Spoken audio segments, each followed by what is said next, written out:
Hi everyone, today we are going to talk about tokenization and why it's important. What is the importance of this tokenization? For that, we need to understand the problem that machine face or any LLM faces. The big massive issue is that whenever you type something on the chat GPT or any LLM or any machine, they don't understand letters. They need numbers with respect to that letter.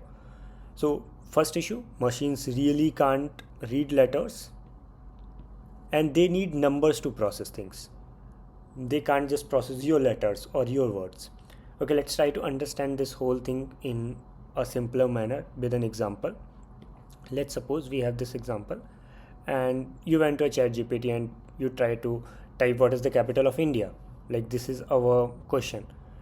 Now you get Delhi directly, but what happens in between is that your capital of India get converted into some number. This number, we'll talk about how to get this number. Then this number gets to an LLM and LLM process whole things. It does all the magic and then it throws a number. Now this number will get converted into Delhi. So converting text into numbers, this process is called tokenization. This process is called tokenization. Now let's try to understand how can we convert this text into numbers. Alright, so process becomes really easy once you have a vocab. So let's suppose we have a very good vocab where every word has its own ID. Okay, we'll try to in future, our main focus will be to create this kind of vocab. Now let's suppose we started with a capital and we'll take capital as our word, our letter. We'll go to our vocab and try to search its respective ID. And once we get an ID, right now it's 634, we'll just map it back to this vector. Now again, we'll do the same thing with the off. We'll go to the vocab, try to find its ID, map it back, 783. For India as well, we do the same, like 23. Now you can see we got a numbers. So these numbers will go to the LLM will process and it throws back again a number. Now this number will again go to the vocab, try to search for the word again, and you can see there is a respective word for this token Delhi and will map it back to Delhi. And that's how you're converting all the words into a numbers and number into a text. So now you can see once we can solve how to create a vocab, everything will be easy. So from here on, our whole focus is going to be on how to create this vocab, because once this vocab is sorted, everything is easy because you just need to map it by looking at the vocab. It's like a searching. Okay, let's try to build this vocab first and we are gonna go with our intuition only. Okay, let's try to build a vocab. What if I give you a task for building a vocab and our first guess will be pretty obvious, and that will be, let's just put all the words in the word into a vocab list so we can easily swap them for a number. So let's try to see with an example what are the difficulties we are going to face if we are going to try to do this for LLMs, for basically LLMs, because these are the things like word based tokenizers and other tokenizers we are going to learn in future. They are like highly recommended in an NLP task, in a simple natural language processing task, but in LLM it fails and we are not using it in LLMs. Let's try to build a basic vocab using our first example. Here is our sentence: my AI agent is not working properly. Now our basic intuition will be for each index we'll give it as an index as a token ID. So my is at index 0, so we'll assign a token ID to my as a 0, and same goes with AI as at index 1, will assign a token ID to AI as 1, and same goes with all the other letters as well.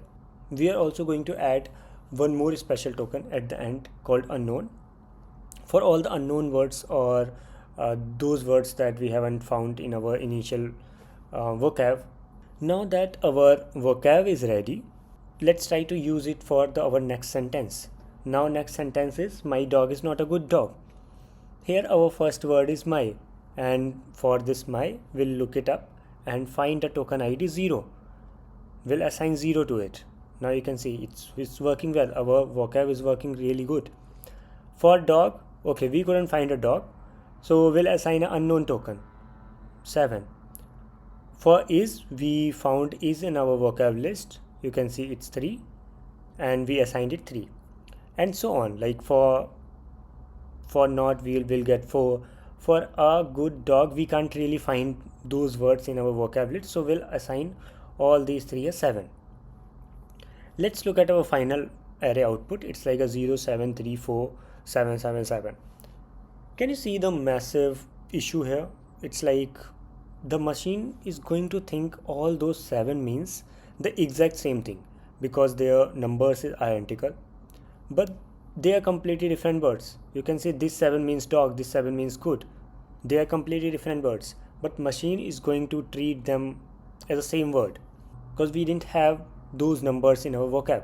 To avoid this, you might say, hey Abhist, why don't we just add these numbers to our vocab so we can recognize them in next time? But this is exactly the trap. Like human language is like never ending. There are like a million of words out there. Plus there are typos, there are slangs, there are names. If we keep adding those things, every single word in our vocab, it will grow to an infinite size and it completely breaks down. So ultimately this approach is absolutely not gonna work. Since words didn't work, why not we go all the way down to characters? Honestly, like it sounds a killer idea. How many characters are there anyway? Maybe 100, 200, right? So let's try to do that. Let's try to give it a try. What if it works? First, let's look at how we build this vocab. We assign lowercase a to 0, v to 1, and so on. For uppercase as well, we can assign number like capital A to 24, capital V to 24, 25. And we can even assign numbers to special symbols like slashes and parentheses because the alphabet is fixed. So our vocab list is like super small and limited. Sounds amazing so far actually, because we have covered almost everything in this vocab list, and it will be more like 100 or 200 characters will be there. Now let's actually apply this vocab to a real sentence. Our sentence is what is AI, and if we map every single individual letter, space, or even the question mark to its own ID, you can see for question mark we have assigned 65, for even space we are assigning some character 67, like for some number 67. So it's like for even a tiny sentence with just 3 words, our array actually explodes into like 12 tokens. You can see for even 3 words we are getting to around 12 tokens. Now here's the catch. The way LLM works, the bigger the sequence length you give it, the more time and compute power it takes like to process things. On top of that, we are kinda overfitting things here because the AI will actually stop capturing the broader patterns, because any AI or any data science things, they are trying to capture the patterns, but here we are overfitting that much that it will stop capturing the broader pattern and the meaning of sentences, because we are breaking like everything down to a meaningless letters. That means it will be incredibly slow, your API cost will skyrocket, and model won't even understand the context well. So you can see there are like a lot of issue here. Okay, now guys, what should we do? We go with an obsolete binary. It's called Subword Tokenization. This is a sweet spot actually, and every modern LLM like Claude, GPT, Gemini, every LLM uses it under the hood. Now the core rule here is simple and beautiful. Common words stay completely whole, but rare words get split in recognizable pieces. Look at this example. Now if we feed model a word happiness, it doesn't keep it as one massive word. It doesn't break into 11 separate letters. Instead, it slices into like it will slice from here and here.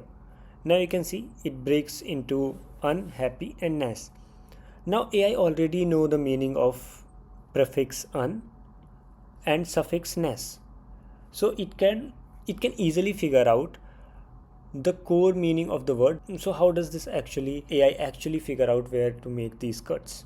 The most popular algorithm behind this magic is called Byte Pair algorithm, or BPE. Don't worry about it. You absolutely don't need to memorize the math here. Just understand the core intuition. So look at these 4 steps. There are 4 steps in byte pair encoding. So we start with every character as a token, and then we scan find the most frequent adjacent pairs, and in third step we merge them, glue them together into a new token, and we repeat it until the target vocab size is 30k or 130k. You can have your target vocab size, but let's try to understand how this works with an example. Now let's take an example. Our example sentence is low, lower, and lowest. So what was our first step? Every character is a token. Now we'll treat every character as a token. That should be our starting. So you can see we broke down each and every character of the sentence as a token. Now we have total 16 tokens. In step 2, what we need to do? We need to scan and we need to find the most frequent adjacent pairs. You can see in this whole list you can find LO and LO occurring multiple times adjacently. So you can see we got a pair of LO 3 times in this whole sequence, and our third step is glue them together into a new token. Now LO becomes a new token. In step 3 you can see LO becomes a new token. We just glued them together, and now our token size is 13. In step 4 we repeat the same process. Again we see what are the most frequent adjacent words. You can see LO and W. LO we have glued them in a previous step.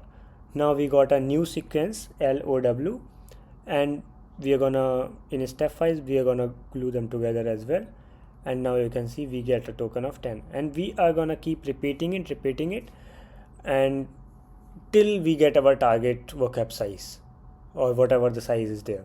So that's how we make a cut, and it's a very famous algorithm that every LLM uses. Because of this, common word pattern naturally bubble up to become single efficient tokens, while rare combination stay split up.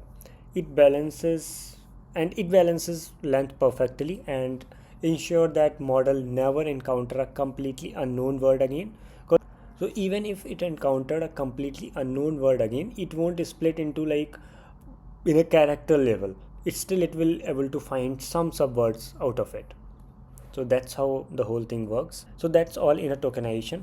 There are multiple variations of tokenization as well, for sure, but these are the core concepts that you need to understand about the token and tokenization. I hope you got a very good understanding about the tokenization and the token IDs and how to convert your sentences into token and why they are important, all of that. So yeah, thanks for watching guys.